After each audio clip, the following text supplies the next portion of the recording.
Well, thank you all for being here. It's a great look around. This is a whole presentation report. This is a great crowd. Lots of fantastic networking going on. Thank you all for being here tonight. Thank you, Eric. We have a sponsor, a foundational sponsor, with us for the first time this evening. So, I wanted to thank you, Eric, for the help. We're going to talk about the organization a little bit, and then we've got Susan from Barracuda as well. I'm not quite sure what Kate is doing here. Try to turn the volume.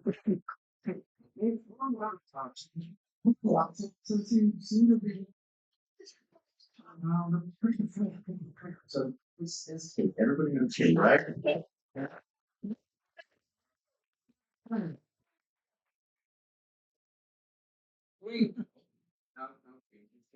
Okay. So it's talking with AITP for how long now? 8 years you were telling me it's there. And you were the president for 3 years, you were vice president for 2 years.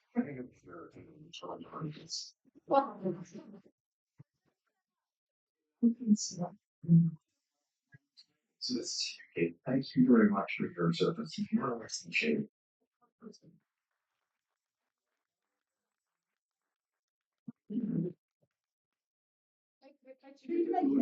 Open their countries at the birthday party because they always like this already and there's You don't know what it is.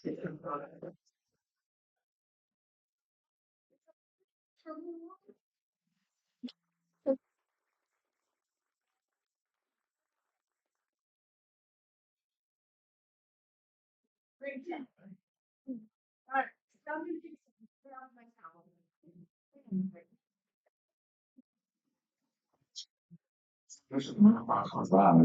Boy, what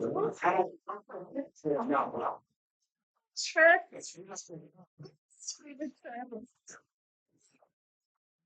Steady catch up. So I'm going to go to the slides. We've done something in this or this month. We've got the slides going up. I'm going to force out a little bit or something. I've been sort of talking to a couple people with tonight. I'm going to try to use the slideshow in the future, and then I'm going to turn it into a game. So I'm going to ask questions later. If you can tell me some of the things that are on the slides that you need to listen to less. Harder. So we'll do that next time. So I'm going to go through a couple of these fairly quickly. Again, welcome. Again, Barracuda, thank you very much. We really appreciate you being here tonight. We're looking forward to the talk. Board, if you're a board member, could you just put your hand up, please? Thank you for your service on the board. And for those of your members, guests, please ask any of the board members if you have questions about anything with AITP or help for that. Next is our MAC. If you're a MAC member, could you raise your hand?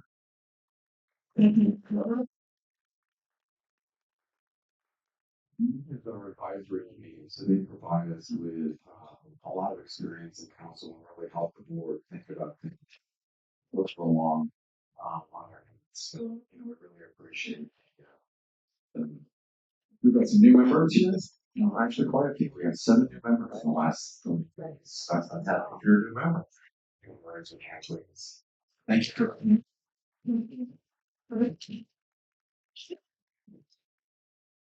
The ambassador program we launched this last month. We've got all 3 ambassadors here tonight. If you're an ambassador, please raise your hand. So ambassador, if you're new to AITP or guest at AITP, you've got questions, quite often the board members are running around on these evenings and trying to do all of the logistics. We wanted to make sure there was some extra people in front to help answer those questions. Those folks are there to help me. Most of this we are renewing for the annual membership. This is really going to be my annual member. Guests here according to the benefits. I think this is more. I guess I think it's kind of it's fine. So the speakers that we have on introductions. We do a referral program. Last words, just remember if you're a member, you can refer your members into the organization that benefits you and the new member. Speak to me if you get any questions on that. This is new to a certain degree. We talked about our group 5 memberships in the past of our historically, this is how we started, I think, on the show 2 years ago with SECU. And this year, we've actually going to branch this out. We're starting it now with a higher education group as well. So we have 2 groups from NC State that are going to be pilots for this. We'll be starting in, yeah, we'll be, is that what it is? So we're starting in September. So we have another pilot that we're doing a branching off of, existing programs that have been pretty successful. We've got, SEC, Dexy, and Blue Cross Blue Shield, one and Robert Half doing now from the corporates. And by getting into NC State, we're going to be having a slightly different group in the fall, which I think will be really great. We'll have some students in here that are, advanced in their undergraduate block, our graduate students, and this will be an opportunity for them to learn. And for us as practitioners to start seeing what's happening in the college and the university places and bringing that into our own places. It's a lot of work. I think it'll change the energy a little bit, and I think there are a lot of ways we're looking for. We've got several different sponsorships. So mentioned earlier, Derek is doing the foundational sponsorship. And thank you. And please speak with Jen if you've got any questions about any sponsorship. Sponsorship does allow us to do a bunch of things that we can't normally do, so it is very, very important to us. I greatly appreciate it. And then just roll, this is the last slide here. Just some coming events. Last year we did this speed mentoring with our MAC and a couple of other CIOs. We're going to do that again this year. It was really successful last year. If you weren't able to attend, we have these 9 mentors. We have them situated at a couple different tables. And then we have everybody else basically go from table to table. They get a couple of minutes with each of the mags of the group. Ask questions. What happened in your career? How did you get to where you are today? What do you see for your as an executive organization? So it's a great way to get feedback and to learn as a practitioner. These people with a lot of experience to share. So it's a really special experience. And then in June, we're doing our joint event with AITP, SIM, and TTEC. We'll be doing that offsite. As mentioned earlier, these sponsorship dollars allow us to do these types of things. So it'll be in CCC with the current something. It's a great location. If you haven't been there, it's fantastic. Whether you're a car person or not, it doesn't matter. The vibe there is just really, really special. So if you're not a member, this is a members only event. So if you're not a member, it's a great time to come over because that's going to kind of get into these next 2 events. There's more to come on all of this. Alec, would you like to come up? We're going to speak to us for just a couple of minutes. Barracuda. So we'll appreciate just a couple of moments and listen to what Alex had to say about Barracuda. And then Alec will introduce the speaker. Thank you.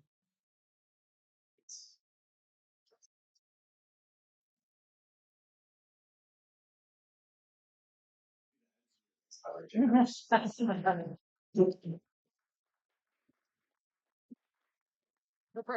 I'm gonna bring everything because I'm a professional. That's how you keep it up. No, excuse me. We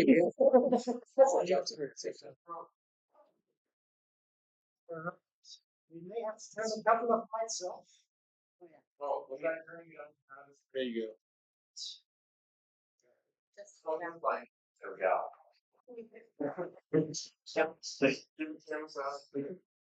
So my name is Alex Johnson. I'm a sales team here in Carolina, Southeast. We also have Alexandra from our team and Sean back here, Torsten, who I'm hoping will do a great presentation again. So as part of the shameless plug, being part of the sales team, I'm father of 2 adorable little girls. Alexandra's getting married. Sean just bought a house. So if Thorsten does his job right and scares all of you, you'll need to come talk to us to buy one of our products. It's really appreciated you doing that. So, well, quick questions. Who here has had a breach in your organization?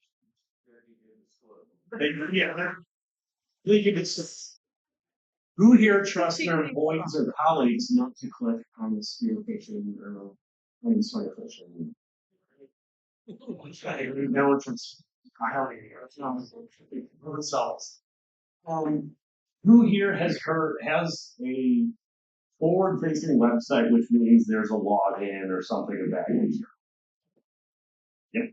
Okay. Who here has mission-critical applications they need to protect? Okay.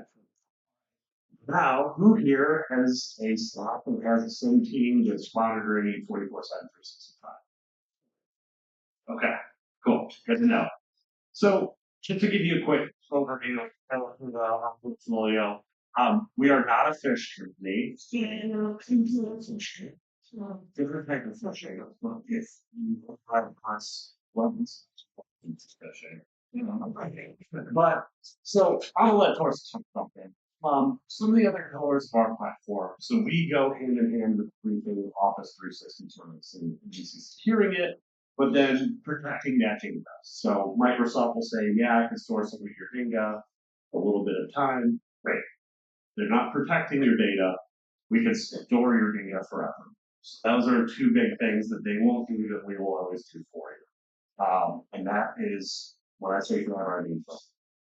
So that's a huge thing. So especially if you have compliance issues or legal issues, anything like that, we have your back there. Little back. Network protection. Firewalls. Does anyone know that Barracuda sells firewalls? You know. Okay, we got people. I hope you know. Sean, you know anything? But so Barracuda is out there. I think a lot of people don't realize this. Talking to people who are way smarter than me, actually have discovered that we can compete with all the main vendors that are out there. It's just not as common knowledge because our tunnel is there. We just deal with fishing. Again, fishing. The other piece, I saw a lot of hands where you have forward-facing logins on your websites. How many people are protecting those applications that you have? One. You better be your advanced guy. One. So this is an interesting thing. I have seen a lot more coming this way. So email is obviously the number one threat. The next up and coming threat vector is application. They're going after your applications. So Torsten can go log into your website and get in the back end if you wanted to. He's going to today, but as we can, it terrifies me.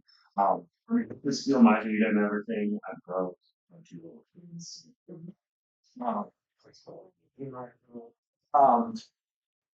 But that's a huge thing that we're seeing now, and that's where our application protection comes in.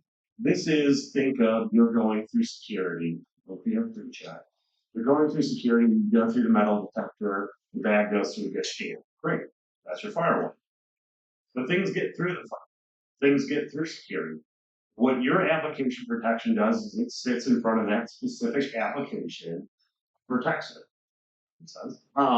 So it's that extra layer of security that you're going to have, whether it's DDoS or bots, that's not going to get taken from you. So, Torsten, I know you're probably like this before and everything, so correct me if I am.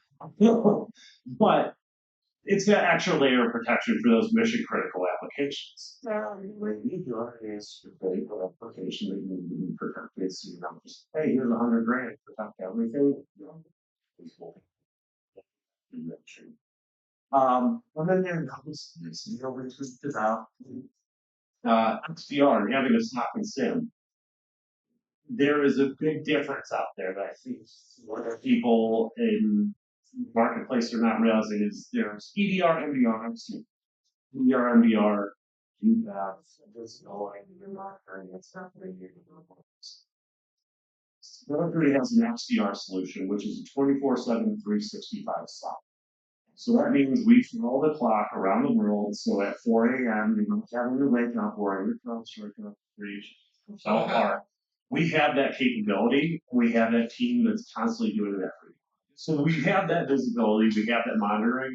But what's really unique is we also have the ability to remediate any of those issues. So our team is not only sitting there and giving you alerts and letting you know, They're also in the background, whether there's an issue in the network, they're quarantining that, making sure everything's fixed, making sure that you don't have downtime and network crashes.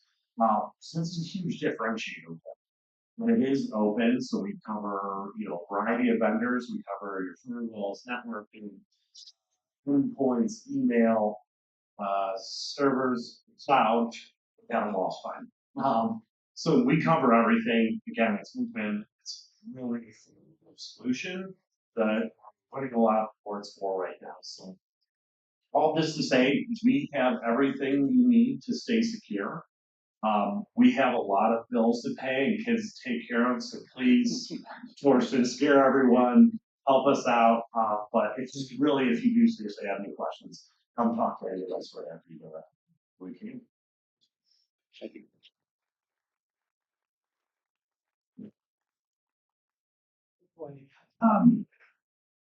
Nice to meet you all. It's good to be here, and I apologize, but the stage fright just never goes away. Anatomy of a Spearphish.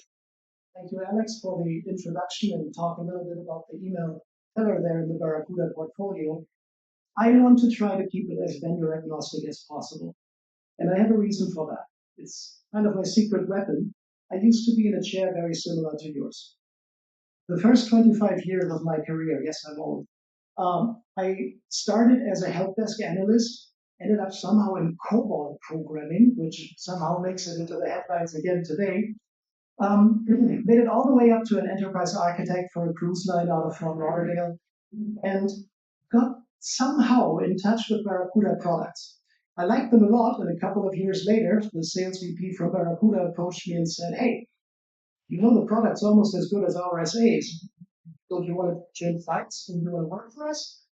And quite honestly, that was the best fish that I've ever gotten in my entire career, because I actually got fished away from the side that you guys are sitting on to this side.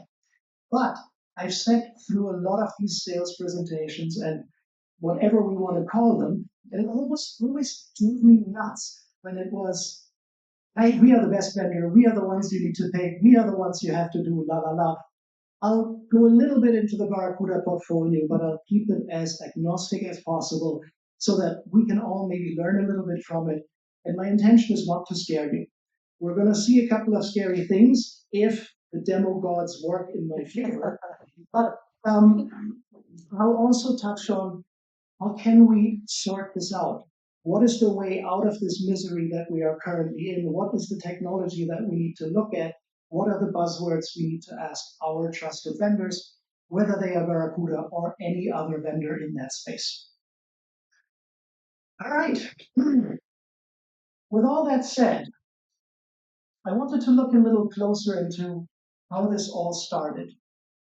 I'll say one more thing. With what I've learned in the last couple of years here at Barracuda, I had to make a choice. Either work an honest job like the one that I'm doing, I think mostly, or own an island in the Caribbean or be in a prison in the Caribbean. Because it would have been so damn easy to go on the other side and do bad things. And here's the reason really why we see this problem. As humans, we're not prepared for it. And to understand why we're not prepared for it, I wanted to go a little bit into the history of email. It all started, before I was born. It all started before I was born. The first ever email in the 70s, and not too long afterwards, there was the first spam message. Granted, somebody invented spam filters. So we had a machine response to a problem. We were looking at heuristics. If there were certain words in it, that was a bad message. It shouldn't be delivered. Then came the next iteration. And I'm again old enough to remember this. Missile virus. All traditional viruses. What came next is antivirus became mainstream. We learned about signatures. We were able to identify the signatures and stop these known viruses. Didn't stop there. Next came ransomware, zero-day attacks. All of a sudden, the signatures didn't work anymore. We had to come up with a plan, and as an industry, we came up with that advanced threat protection sandbox. What a buzzword. Now we're going to open attachments or open files in an isolated environment. Is it trying to do something bad? If so, we probably shouldn't be delivering it. Every single time, the response was a machine-generated response. Something was invented to fix a problem. And here we are. What was our response to social engineering? As an industry, we've all gotten to grow into user awareness training. We have all been told for the last 15 years, if you train your users hard enough, if you train your users long enough, they'll eventually get it. They'll eventually understand, oh yeah, this is a bad thing. This looks weird. I shouldn't do anything about it. Now, this happens still. Us training them because it still works. Because it's still easy. And this is the sad truth because humans are the weakest links. I think we've all seen this comic. If we haven't seen this comic before, I'll leave it up for a second. And if there's any Dave in this room here, then I apologize. But this is unfortunately what we're facing. It doesn't matter. We still have a human element. Now, why is it that humans keep making these mistakes? I want to play a game. I want to play a game with all of you. I'm going to show a couple of images on the next slide. And I want you guys to listen to yourself, inside of yourself. How do you react to these images? Is there a different reaction based on what you see? And if there's anybody here that has a problem with triggers, please close your eyes for a minute. So, I don't know about you guys, but all of those create a reaction in me. I look at this and I go, oh, I wouldn't want to be that person there. That would be probably rather bad.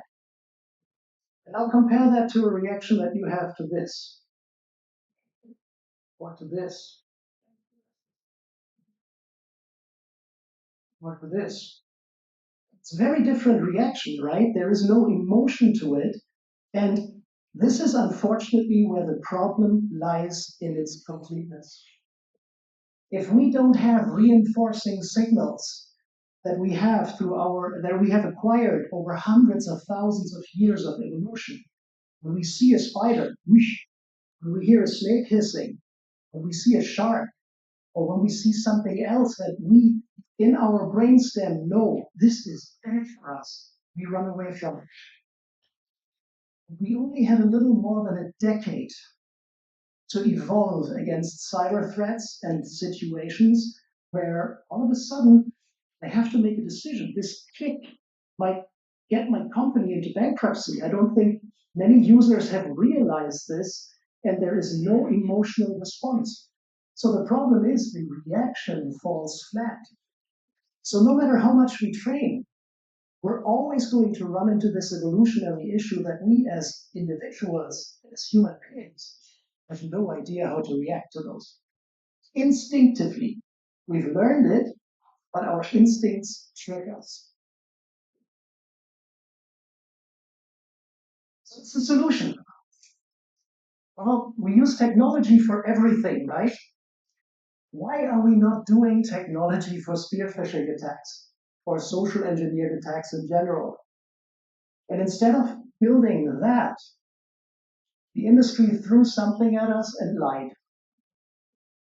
They told us MFA is the solution.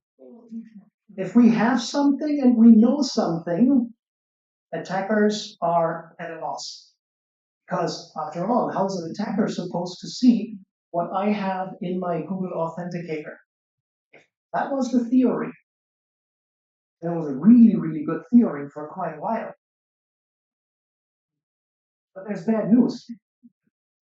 All I need is a, excuse me, dumb user. Or, to say it with what we learned 5 minutes ago, I need a user whose emotional reaction to a threat fell flat. That's why I hate calling users names, because it really has nothing to do with where they're good at the training. They might be perfect at the training. And then comes the end of quarter, reports are due, the boss is breathing down my neck, It's 4:45 in the afternoon. Guess what? Your adversary knows this. Your adversary knows when to run these campaigns, whether it is right before a public holiday when everybody just wants to rush out, or whether it is just at the end of the month at a bank, end of the year at a public traded company. Now what happens is I get an email, I click on it. Now I'm interacting with the URL of an attacker. So far there's nothing new to it. Difference is we're now proxying that session directly into my application that I'm trying to authenticate. So what I am seeing here is the exact same screen that Microsoft in my scenario is going to present. It's not even any different. It's the exact same behavior. The only difference is a URL, and you will see this in a minute. Now what happens is, of course, my authentication provider is going to say, you know, I'd really like you to confirm who you are. And I'm going to respond to the MFA request. We're in a proxy in the middle, right? Wonderful. It gets passed through to Exchange Online or Office 365 or Facebook, whatever my target here is. The access is granted, but how is the access granted? It's granted through a session cookie. So now my authentication provider has given me back a session cookie. If I can grab that cookie, I have everything that I need. Now, from a user perspective, the access is granted. Nothing ever happened. The user has no idea this just happened, but this guy here in the middle has now effectively hijacked that user's access. I want to take another little detour because we're going to talk about the anatomy of the fish. There are certain components that we need for it. We need to learn who do we want to attack? What's our target? What's our goal? Do we want to ransomware an organization? Do we want to extract Bitcoin? Do we maybe just want to get credentials and wreak havoc somewhere? But looking at this screen, what do those have in common? Some of the biggest organizations in the US, this guy and the little city that he lives in, we're all on Office 365. So what this means is, if I'm an attacker and I want to go after any organization that is in Office 365, and I want to spoof their sender domain, just to make sure that it looks like it really comes from the boss, it's the sender domain that the recipient is used to, unless that domain has DMARC configured in a proper enforcement mode, I can impersonate every single Office 365 customer in less than 5 minutes. And the worst part of it is, when you look at traditional email security that relies on things like SPF, EKIM, GOIP, God knows what policies we have to find, I'm sending SPF authenticated email because I'm sending from the same IP range that my victim has in their own SPF records. So it gets really, really nasty when you start digging into this a little bit deeper. So where do we go from here? As I said originally, we have a couple of things that we need to get to understand. As a bad guy, what is my goal? What do I want to achieve here? And once I know what I want to achieve, it becomes really easy. If I want to know who I'm targeting, well, I can use the victim's website. A lot of them are even nice enough to put the email addresses on there. If I don't know the email address, there's tools that we're going to look at that are very good for sales, but also very good for bad people, where I can find out what your email address scheme is, again, in 5 seconds. I need to find a good reputation website with bad security, so I can place my man-in-the-middle proxy somewhere. After all, I don't want my own computer at home to be exposed to hosting that proxy. I'm going to find a victim somewhere, probably in the US for GeoIP reasons. And how can I find such a victim? I got to find a way to trick my Office 365 or find a bad configured Office 365 customer so I can leverage their reputation to fake anything that I want. And then I need a tiny little tool, Evil Jinx. And we'll get a little more acquainted with Evil Jinx here in a bit. But before I go fishing, I wanted to pause for a second. Any questions so far, or have I successfully put everybody back to sleep by now? What is DMARC? DMARC stands for Domain Messaging Authentication. Oh my God, I should know this. It's a mechanism that elevates SPF and PKIN. Both of those are recommendations in sender authentication. With DMARC, you are all of a sudden able to authoritatively tell the rest of the world if you receive an email that claims to come from my domain, if it is not sent from a provider that I have explicitly authenticated, nobody else is allowed to use my sender domain. And Google forced all of our hands here about a year ago. DMARC is one of those protocols that nobody wants to touch because it has the reputation that it is cumbersome, complicated, and hard to learn. What Google did last year was basically they said, you know, rest of the world, we're hosting 2 billion mailboxes. If you would like the privilege to communicate with any of those without ending up in the junk folder, you have to have a DMARC policy. So it's almost certain that every domain that is legitimate has a policy. But the problem is Google fell short. They only asked for a reporting policy.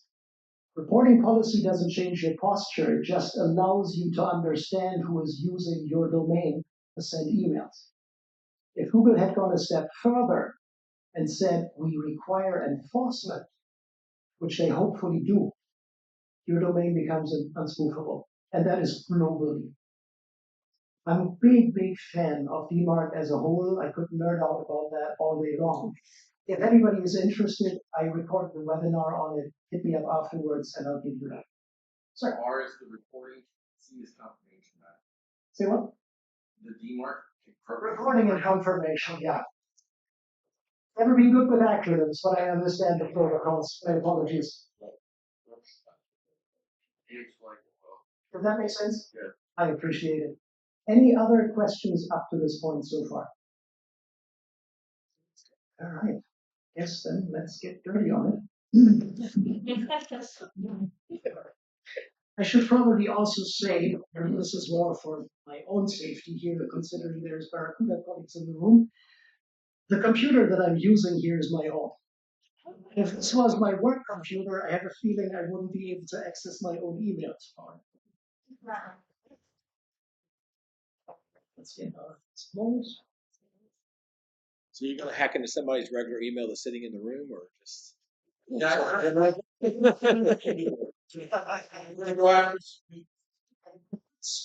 Recommendations, as I said, it's either island in the Caribbean or prison in the Caribbean. And I've worked on cruise ships for 6 years of my life as an IT manager. And I've seen a couple of crew members ending up in those prisons, especially Bermuda is very, very ugly. So no, not interesting.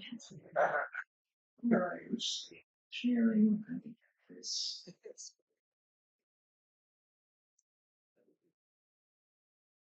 Screen on here. There's going to be part of it. Yes, sir. How did you know? That's wherever it has. All right. So we'll start with the easy part. As I said, I first need to do a little bit of OSINT, open source intel gathering, and understand a little more about my victim. Right? Now let's say I want to go after this company. Sounds kind of fishy. So I know the boss here, I know the chief financial officer, product revenue officer, whatever it might be. They're all on the website. But hey, they're not telling me what the email addresses are. But I want to know a little bit more. Maybe I want to learn, well, who's in HR? So I have all these open source Intel tools available for me that we all use for good. But as an attacker, this gives me a lot of leverage to understand. Hey, if the HR or if the CEO wants something done, they'll probably go to the HR director to ask the HR director to do something, right? So if I can impersonate the CEO, go after the HR director, maybe I get a payroll change or whatever my goal might be. But I still don't know the email addresses. All right, here's this lovely tool, Hunter.io. As I said, Alex and Sean and Alex here probably use it all the time. But what this allows me to do is, well, let's figure this out.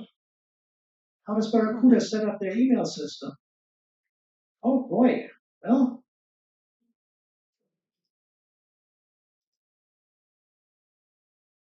we got first initial last name at barracuda.com. I've known the first and last name from the website that I just looked at. So now I have deduced the email address of the CEO. And I can do this for every organization. It's even nice enough to give me a couple of examples here if I don't trust this email pattern here. Free service costs absolutely nothing. Now the next thing that we need is we need a place where we can run our attack proxy. Where can we set this up? Chances are that most of you have your systems configured to force GeoIP only connect with the continental United States or maybe North America, however you have your system set up. But that's what a search engine is for. If I want to look for outdated Windows 7 or Windows 2008 server that is out of patching, that is in the US, that's giving me a happy screenshot here, you will have it. IP address, login screen, they even have the user. So all I need to know is to figure out the password.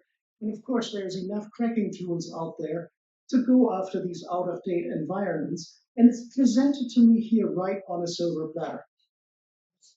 I can be even more lazy and I can say, hey, give me a shell in the United States and tell me the default login for it.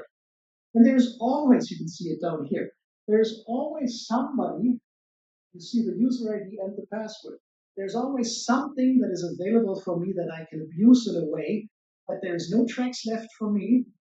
All the bad stuff happens on this entity's website, on this entity's data center, or whatever it might be. And it's just astounding how much I can figure out in literally less than 5 minutes. And if I'm really lazy, I go after Internet Information Server 8, which it should be criminal nowadays to still have IIS 8 running anywhere. There's so many exploits out there, but here we are, 20,000 in the US alone that I can hijack for this little website project. Now, this brings me to the next part of it. I've got everything now. I know where to send my email. I know where to store my little interceptor in the middle. I found a place where I can hide behind. Plenty to choose from here. What's next? Well, let's play victim for a second. I've received this email here. Oh, there's a new invoice. I should probably download that invoice, right? Let's click on it. And this is a Linux environment. There are no cookies stored. If you guys want me to, I can clear the cookies just to play with completely open hands here. Let me actually do that. Don't want you guys to think that there's any trickery in here. We delete the entire all-time browsing history by life. So here's the link that I just, no, that's not the link that I just clicked on.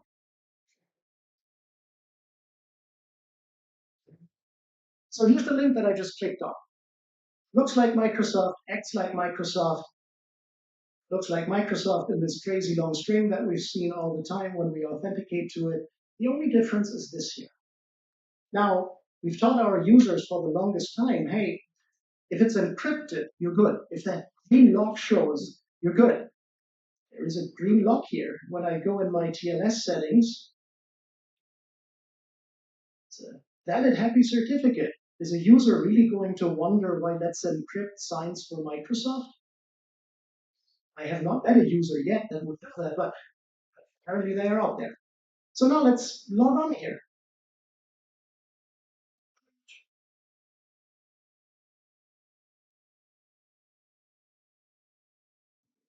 This password here in just a second. Is it password? No, it's 2FA, it's easy. And here's the kicker. It's not asking me for an authentication. So let's go into this authenticator app here. Let me find my magic number, 515 125. What happens now, or what happens after the next, is different to what an actual attack would look like. I am using the same URL here all the time, and I do this for a reason. Microsoft has realized that there is login coming from this particular URL, so they are not going to get me into 365, they are going to give me a new login piece. We'll see this in a second. If this was a zero-day URL that I spun this up on, Microsoft would have no idea. If I had picked any of those servers that I had available, again, Microsoft would have no idea. So in that scenario, clicking no or yes here would now drop me into Office 365. We're now on Microsoft, but in my scenario, it drops me back into the login screen here. But it doesn't matter because the damage is done. Why is the damage done? Well, let's look what happened under the hood. This is a tool that is called Evil Jinx. Evil Jinx is trivial to configure. It took me about half an hour, and I don't consider myself the smartest there. Somebody brighter than me could probably configure this in 5 minutes. It's all documented on the internet, it's all there. We've done this with a 365 login page, but you can already see up here, there's other options that I have. Now, this is rather boring. What if I told you that there's a GitHub repository where I can pull these fishlets from, which automatically configure the reverse proxy, the certificates, and everything for me. You don't even have to know anything. Whether it's Facebook, whether it's GoDaddy, whether it's iCloud, it really doesn't matter. I can mimic all of them. And the other thing that happened in the background, I hope you can see this down here, we captured the username, we captured the password, and we captured an authentication URL. What does that mean? You can go there now. So close. So let's look. We had somebody here where we captured a cookie. Let's look at this cookie a little closer. Sessions, what is it, 108? Oh boy. So somehow, while I was in the middle of this authentication, Microsoft decided to send this whole long string here back to the person that authenticated with MFA and successfully authenticated with MFA. And now I have the authentication code. What do I do with that? First of all, I go into an incognito window, again, to make sure that we play with absolutely open cards here. And I go to office.com. Now I've changed gears. Now I'm the bad guy. I click sign in. Obviously, it's going to take me here, right? But what if I now took this cookie and said, you know what, Microsoft, I found this here somewhere. Let me refresh this page.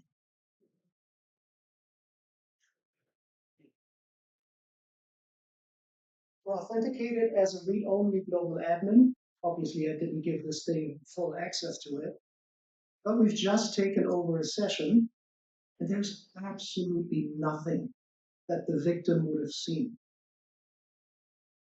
And from the other side, it looks like it's really that person.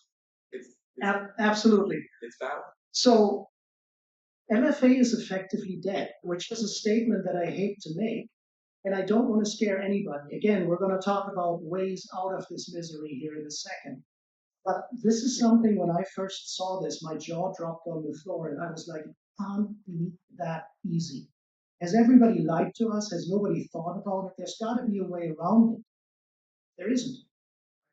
Most of the platforms that we have, and you saw it in the GitHub article, can be intercepted like this. And if it's not in there, but you have a website that uses authentication cookies, the point that Alex was trying to make earlier, you're at risk too, because these fishlets are easily adoptable. I can mimic any website as long as I can use something like burpsuit to understand the traffic back and forth. It takes me maybe an extra 10 minutes, but your website is about as vulnerable. And the way out of this for your website would be a web application firewall.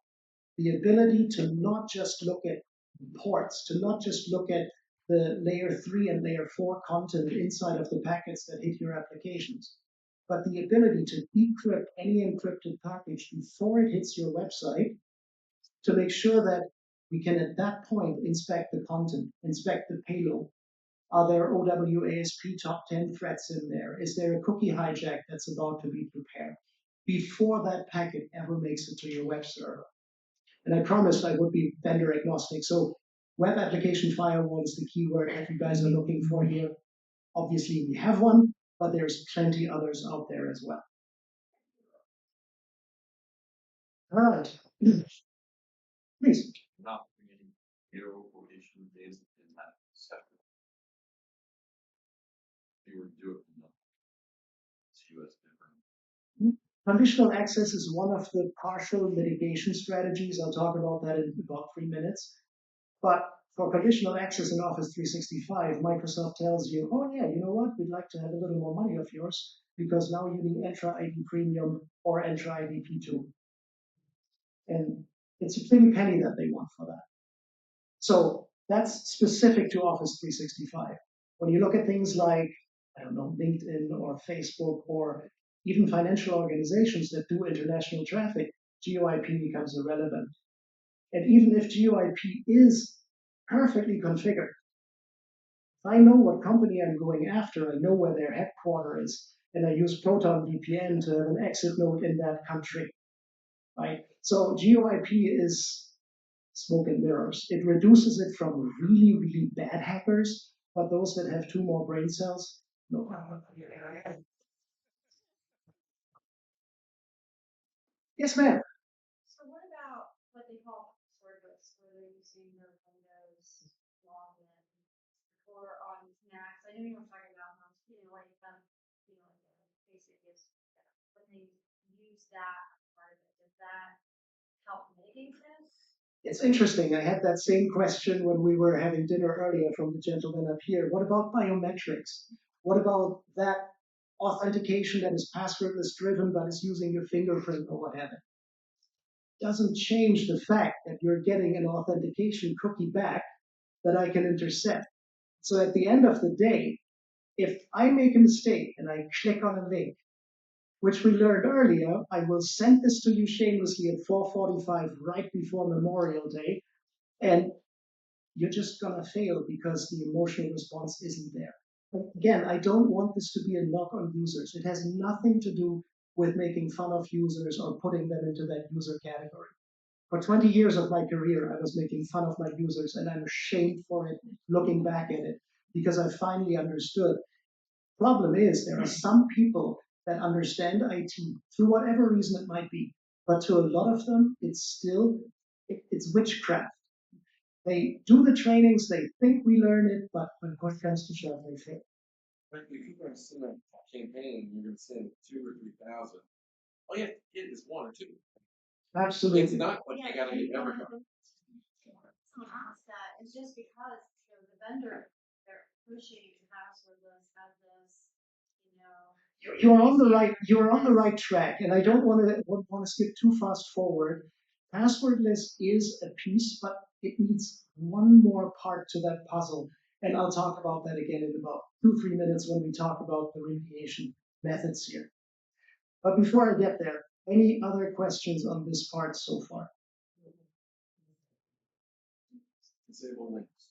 So do you think that if we log into a basic contact center, we need to be aware of this, or we need to check them if that is Steve on protection? Normally, I would say if you don't interact with a link that you don't know where it came from, you're relatively safe. If you go in, let's go into Google or DuckDuckGo, whatever you want, Bank of America, it will probably show you the real Bank of America. You click on it, you know you're at the right spot. Unless, of course, you have a DNS hijack that is either affecting your traffic to and from the provider, or you have another infraction. Then, doesn't matter what Google shows you, I'll take you wherever I want to take you, right? So at the end of the day, if you wanted to be absolutely certain, you have to type the URL in manually, and you have to validate the signing instance in the SSL certificate, hoping that you're dealing with a bank that is big enough, it's not using DigiCert, but they run their own signatures. Because DigiCert, or whatever it is, whatever other services are out there, if I really want to get into it and I know what URL I want to attack, we'll find a way to get an SSL cert or TLS certificate from the same TLS provider that that bank already uses. So there is no such thing as absolute security, unfortunately. One could just call your router. If I have access to your router, man, all bets are off. Physical access to the infrastructure takes everything away. Right?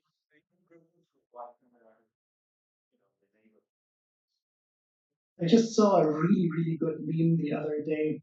It was a guy that sits at the airport and he logs into the free airport Wi-Fi, and he's got this absolutely terrified face.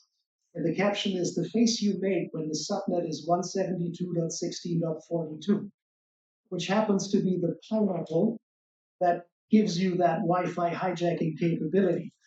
When I saw that meme, I was, yep, still got it. It's a fun toy to play with, but don't be evil. My boss wasn't happy when I cloned his RFID card and walked into the building under his name just to throw the ball. Yeah, Caribbean prison, I know. All right, so let's go a little further here. Let's extend this baby, and we're going back into slideshows. All right, so how do we solve for this? First of all, threat prevention. Contrary to what happened about 10, 15 years ago, there are actually systems out there that are able to spot the majority of targeted spear phishing, social engineered business compromise attacks. Again, Barracuda is one of them, but of course there's a lot of other vendors in the same space that have similar capabilities. What is often forgotten is to have an incident response process. So no matter how good your email security is, if any vendor ever promises you 100%, run away, snake oil. Especially when it comes to emails, we can't be 100% effective. So there has to be a solid incident response loop where, let's say 10 people received something, one of those people paid a little bit of attention, clicks that magic button in Outlook and says, hey, this is weird. As an administrator, that has to give me the ability not only to react to that email, but to understand who else has received it. Has anybody else clicked on a link on that? Because our users will always tell us, I swear to God, I didn't click anything. We've all heard that before, right? So how can we manage and triage these incidents and understand, you may not have been completely honest, or thank you for being honest, depending on the situation. But this second part here, we can't forget about this. Number 2, access restrictions. The most important piece, what we can do with nowadays technology, is to make sure we implement zero trust strategies.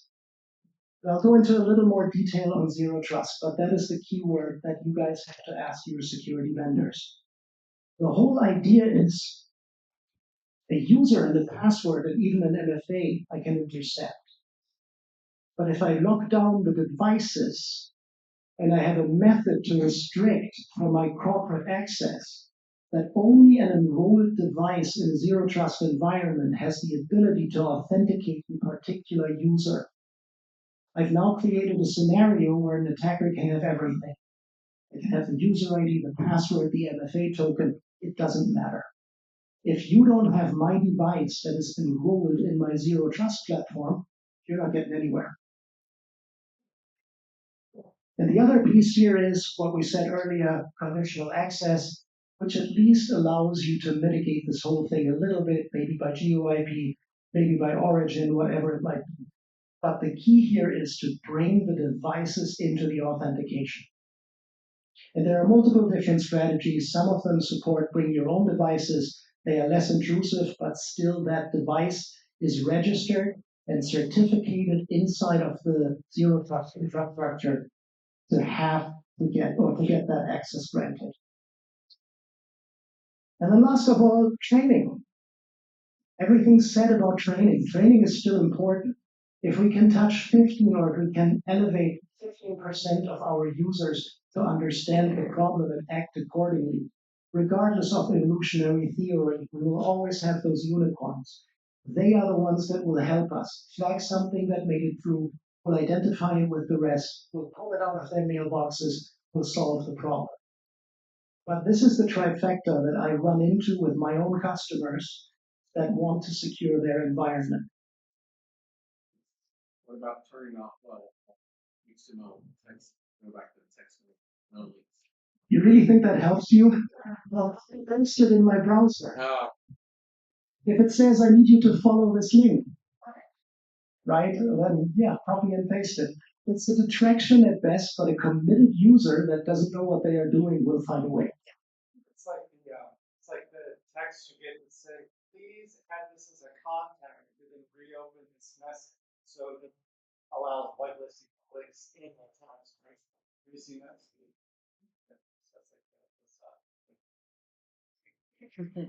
All right, so let's talk about number one, threat prevention.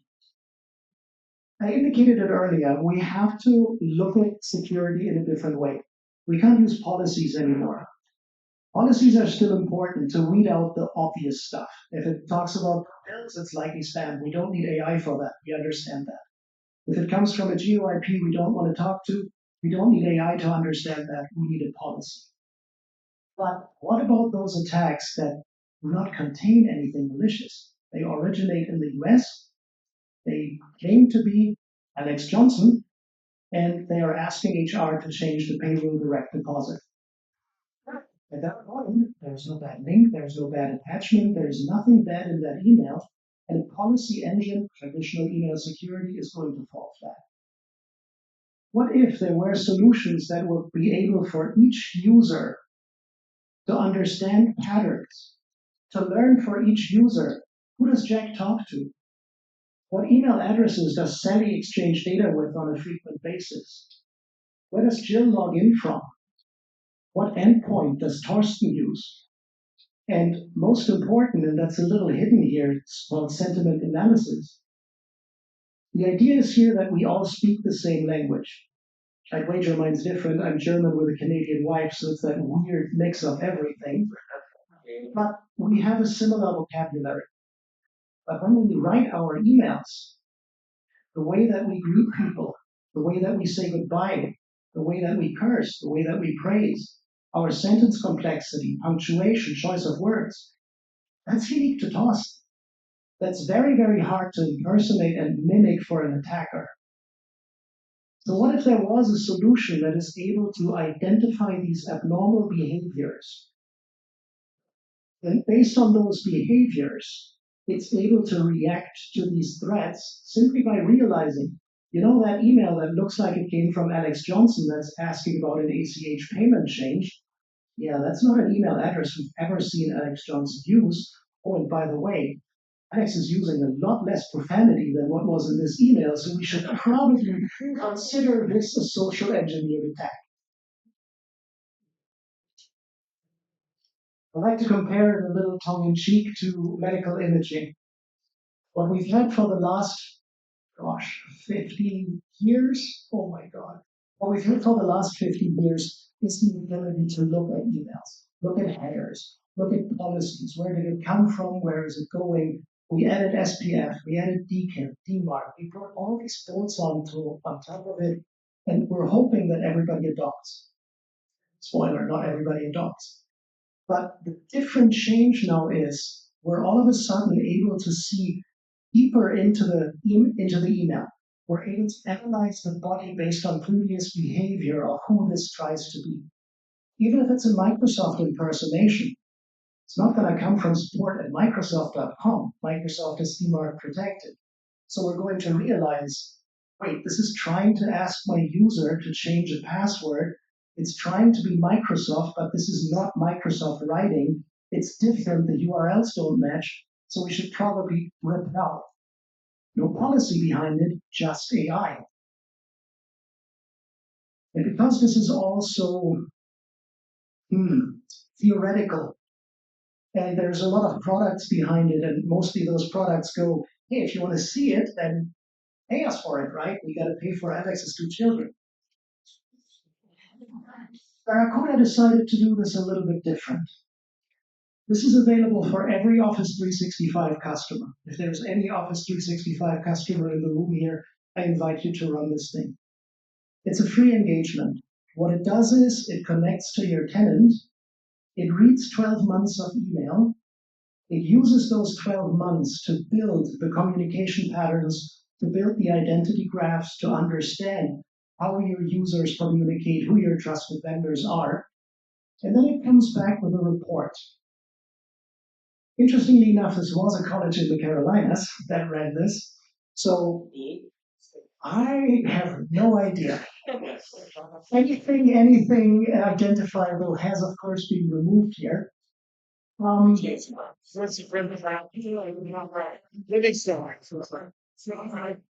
a second.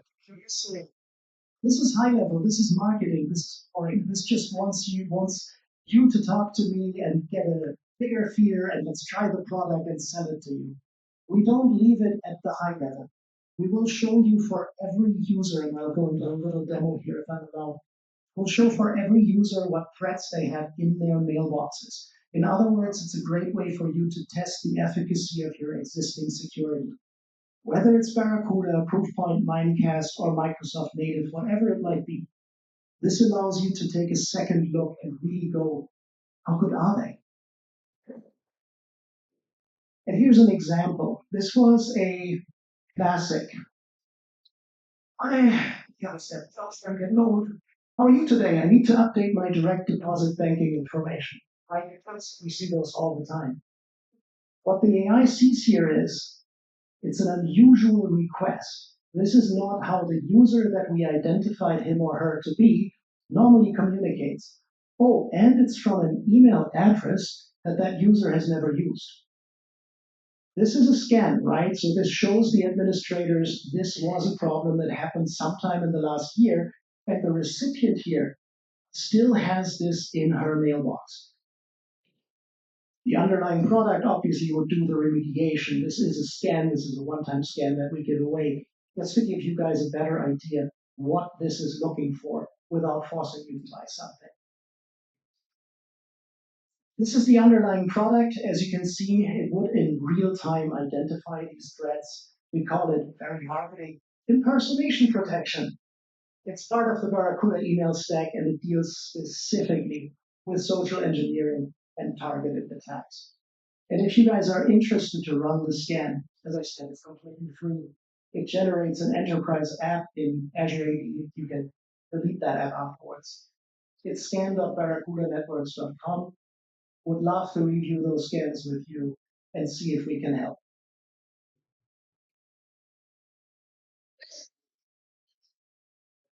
That said, that was the threat prevention piece. I wanted to talk a little more about the zero trust component. Zero trust is based on the assumption that an organization should neither automatically grant access to its resources nor trust anything or anyone inside or outside. Makes sense. Zero trust. We don't trust anybody. Organizations must verify each attempt by a device and or an individual. And it's really the only way to make sure we bring the devices into the authentication stream. And then there's conditional access, where Microsoft would like you to spend a little more money again to get that premium, that Entra ID premium. But how does zero access or zero trust work? Well, this is my traditional authentication. As a user, I connect to Entra ID, I get challenged with my MFA, whatever I have set up, and I get access. Well, as an attacker, I can do the exact same thing. If I capture that cookie or anywhere else, I'm in your Entra, I'm in your environment. But what if there was a zero trust broker in the middle, where the endpoint requests access first? What the zero trust access broker now does is it's going to look, hey, has that dummy jailbroken his phone since he last connected? Is there an active antivirus on the endpoint? Is there anything else on the endpoint that doesn't follow my corporate policy? And is it an enrolled endpoint?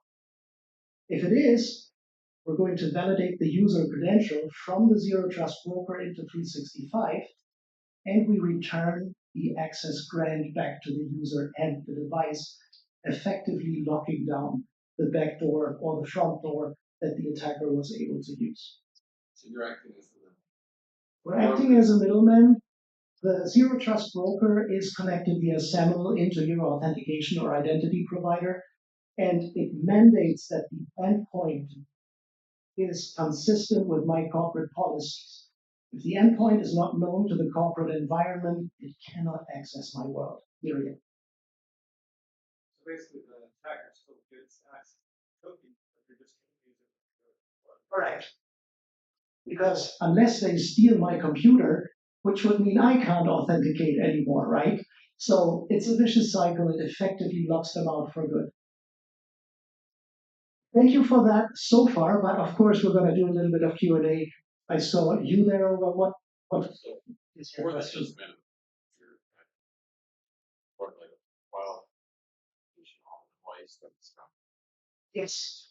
It is either an app on a mobile device or it is an MDM rolled out agent that runs from the endpoint that you can run out through SCCM or through group policies or whatever your deployment method of choice there is. The key point is the device has to be enrolled. If it is not actively enrolled by your IT team, it's not just it's a theory. Any other questions, or did I manage to put everybody back to bed? Sure. This is actually an example. Like our organization, I tried to switch to a MacBook, and our organization hands out Surface laptops that are already been pre-configured to access their. So I tried to access our services to my MacBook. I'm getting, I would get through all the whole process, authentication, and it would say this device is not authorized to work. I had to put in a series of requests through our organization. I had to get, by my manager and by, lo and behold, finally in. But I mean, it was working as Ultimately, the management software for your Mac pushed out that endpoint agent that authenticated it into your internal world. That's exactly it. When my phone would work, my question is there a difference between laptops, desktop computers, and mobile devices as far as threats? One threat, or is it pretty much the same for anyone? We don't have opinions, but the word zero trust pretty much defines it. The idea here is that we go back into we don't trust anybody or anything unless we explicitly grant it access. And even then, we only granted access to the least privilege possible. I don't need to give somebody a domain admin just because they can't install a piece of software on their computer, right? But by default, nobody is allowed. And then we go from there. And that includes endpoints, that includes desktops, that includes laptops. Laptops, of course, there is a different attack surface because I can steal a laptop much easier than I can walk into an organization and steal a desktop. BitLocker encryption, all that good stuff, automatic remote wiping. All that plays together when you look at your endpoint posture here. But from a zero trust perspective, nobody is allowed to do anything. Thank you for that question. Any other questions? so I had one follow up to the broker. So it's like pushing your defense and your fence line out further. Broker becomes that responsible party, right? So would that make them in the future more of a target vector to hack and impersonate codes? If that's where we're going to start. I have no doubt that there is methods and ways that are being looked at. How can we get into this? But at the end of the day, it will once again probably fall into a user's lap to do something so outrageous that we couldn't have thought about it. So once again, we must counteract it. It's that old whack-a-mole game. But even if I have access into the broker, I still don't have access into the devices. So I have a much, much further attack chain that I have to crawl down, as opposed to literally just be in the middle and wait for somebody to be dumb enough to click on a link. And once again, I use dumb enough. That was stressed enough to not pay attention and click that link. And let's see, maybe. No, there hasn't been one. Of course, when I want one, it never happens. The last time I gave this presentations, during the presentation, I had somebody go attempt to authenticate here because through some scanner they got into that website, found there was an open SSL port, tried to connect to it. Don't have another session today, but it's background noise. It's just too easy. 20,000. That's the big. See what? 20,000. In the US alone, yes. So that gets around the new domain policies and stuff that a lot of companies use to keep like phishing URLs and everything from being clicked on. Yep. But the system's been around for a decade. Yep. You know, you miss all those protections. Yes, sir. And I apologize if I scared everybody with the spider and the snake there. I hope this was a little bit helpful to understand where that problem came from. And was there one more question? I'm sorry. So someone has to put in set up a device as if they were a user, or using some type of digital fingerprint or anything. Setting up a device Yes, there is an enrollment feature, and you can either force the enrollment through the IT department to make sure that every device that touches your environment has to go through IT first to be preloaded with that digital fingerprint and the policy engine, if you saw, or the policy validator. Or you can do user enrollment, which once again brings us to a bad point. So user enrollment runs through a URL that the user has to enroll in, right? Many companies do that. I would always prefer an SCCM rollout or some MDM rollout assisted. Key is the device has to be seeded in order to access your environment. One way or another, either through an admin or through a self-enrollment. An admin is usually the most secure way.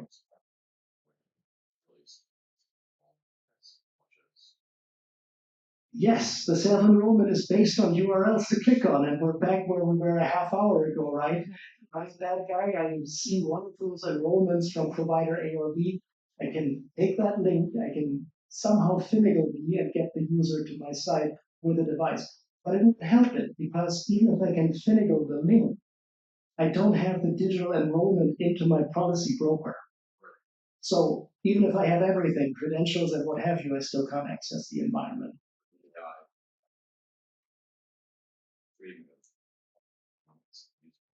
Correct. Correct. Users actually try. Yes. Impossible login is the perfect example there, right? We've all heard this before. I can't authenticate from Raleigh and 5 minutes later I authenticate from Cincinnati. That's highly unlikely unless I use a VPN, which is probably by policy forbidden. So that automatically knocks it out in the first place. Well, thank you.